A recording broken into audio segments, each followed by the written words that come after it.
O ngayon, matatakot ba tayo niyan? Patakutin ko kayo ha. Anong parusa pag hindi mo ginalang ang iyong father and mother? Ang konyo.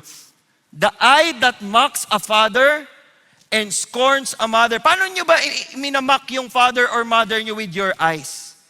Pag sinabing, umagang-umaga, pag gising ninyo, ang daming sinasabi, tapos gumanto po kayo. Yung mga ganyan, ang hihilig nyo dyan. Di ba? Yung umiikot, kala mo roller coaster yung mata. Makairap, parang ano eh. Di ba? Parang inaway ka. Ganyan. Anong mangyayari sa inyo? Sabi the ravens of the valley will pick it up. Susugurin ka daw ng mga ibon, tutuklawin daw yung mga mata mo, tatanggalin. The young eagles will eat it. Bakit ganun? Kasi wala kang galang. Tingnan yung parusa sa kanila. Sa Old Testament po, ito ay part ng law nila. If any man has a stubborn and rebellious son, mga magulang, taas kamay ng mga magulang na merong maliit na anak. Magulang na may maliit na anak, okay? Magulang na merong teenager. Magulang na may adult child. Ibig sabihin, malaki na po yung anak ninyo. Okay, makinig kayo mga magulang. Gamitin nyo to, joke lang.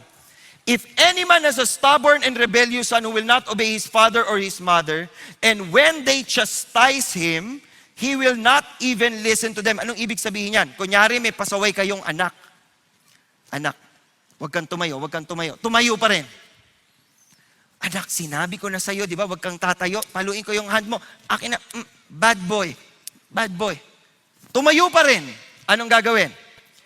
His father and mother shall seize him. Gaganunin mo, seize, di ba? Seize him, bring him out to the elders of his city at the gateway of his hometown, and then, i-announce mo sa elders, this son of ours is stubborn and rebellious. He will not obey us. He is a glutton and a drunkard. So, ibig sabihin, hindi na to tutoy. Tutoy, halika, sunod ka dito. Malaking anak na to. Kasi pwede na ho siyang magmatakaw, kain lang ng kain, at maging manginginom.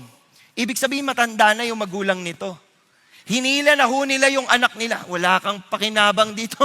Halika dito. Tapos i-announce siya doon. All the men of the city shall stone him to death.